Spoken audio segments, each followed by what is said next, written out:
cheesesteaks are delicious, but like I can't afford to do a nice cut of beef every weekend, like a top sirloin, you know? So we're gonna do some cheat steaks. God, especially good when you get some ground beef that's on sale from the grocery store. A little bit of cheese whiz, onion, mushroom, these nice little hoagie rolls. Let's give it a try.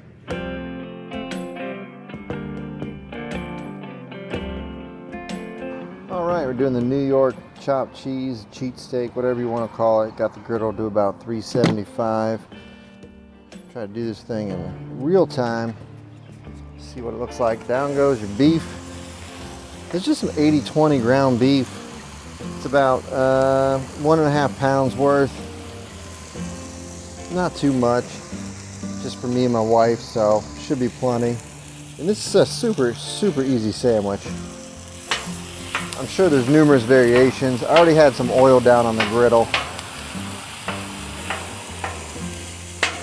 Give it a chop up with the dough scraper here.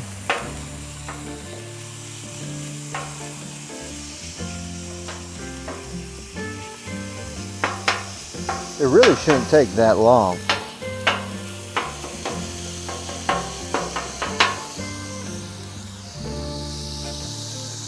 Got it all chopped up. Let's go ahead and scrape that off there. So I got my first 3 burners here just on low, medium low, just above low. It gets really hot. 375 is plenty. And then this last one I had on low, and now it's off. See, I have my cheese whiz hanging out in the corner over there. I'm doing cheese whiz. You could do shredded cheese or American. I just wanted to kind of see if I could get it to loosen up and come right out, which it is not. So we'll use a spatula here and bring it up a little closer so we can see. We are going to use all the cheese whiz tonight, all the goodness tonight. Nothing better than processed cheese out of a jar. We'll put it back in that corner to keep warm and to start melting up. A little spatula comes in handy when you need it. Trying to see how long this thing will actually take and see if doing it in real time helps people see what can be done on the griddle real easily. I mean, we're really just browning beef. That's all we're doing. Nothing, no rocket science here. Nothing fancy. Just browning up some beef on the griddle. Give it a flip before I start chopping it again. Then I'll add my seasonings. You can do whatever you want. You could buy a seasoning. Salt and pepper would be fine. Garlic powder.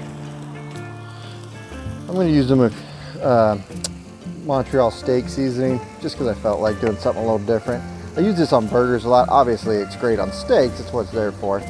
But figured there's a cheat steak. It's really hamburger, but I use it on hamburgers all the time. Figured it'd be a nice little addition. There's plenty of salt in that, so then I'm just going to use a fresh cracked black pepper on top of that as well.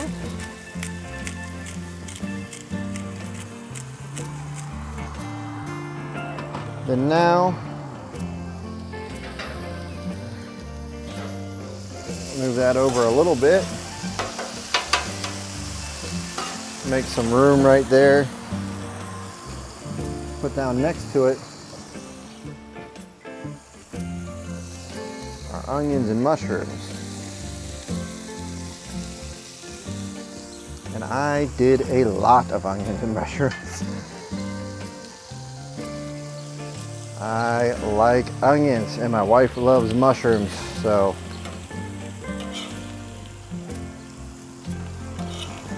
give them a nice saute on here. I don't think I want them cooked like all the way through. I'm not trying to caramelize them. I still want them to have a little bit of a bite. Give them a little bit more hit of the oil.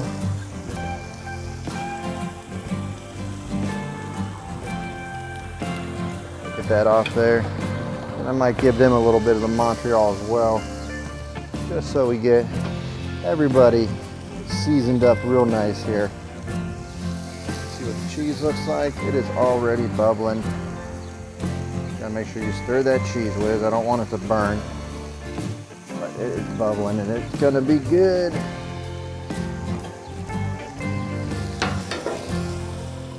All right, so what are we at here? It hasn't been too long, about 4 minutes in.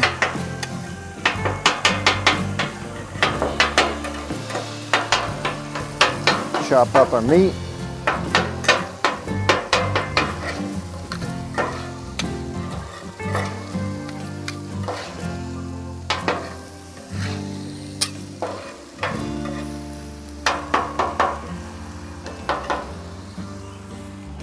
Yeah, I think I'm gonna like this one. This is my first time doing it. Watched plenty of videos on it. Looked pretty straightforward. Looks like something that you just really want to make on the griddle, you know? Something these things were made for, like breakfast or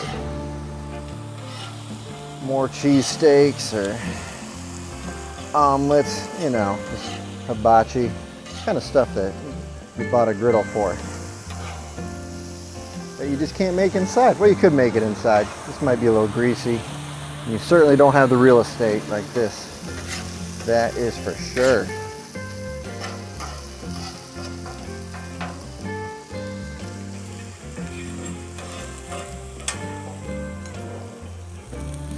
Move you guys to get a little aerial view here. Oh yeah. We are looking good. Go back to your home over here.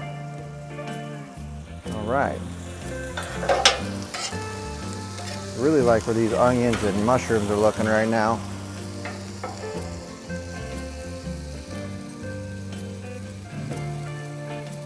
Put that up in the corner. I'm going to move the mushrooms and onions over.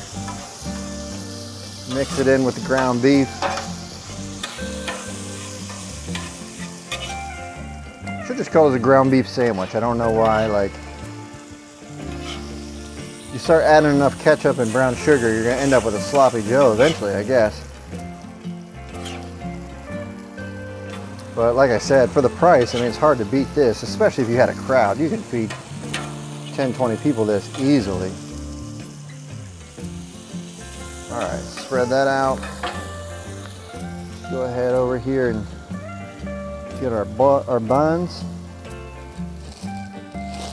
That's some nice super sub buns, deli rolls. Nice and soft. Put down some oil. Toast those things up. Come on, open up for me. One.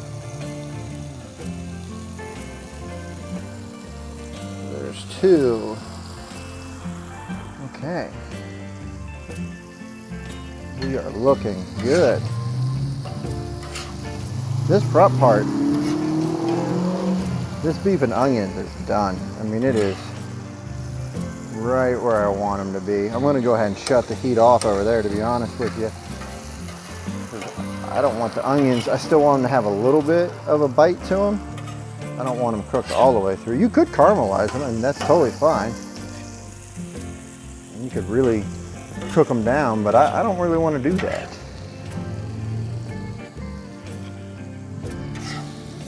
Buns. Move the buns around. Try to plate these bad boys up a little bit here.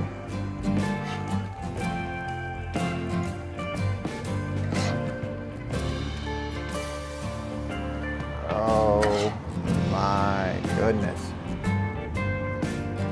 It does look good, I'm not gonna lie.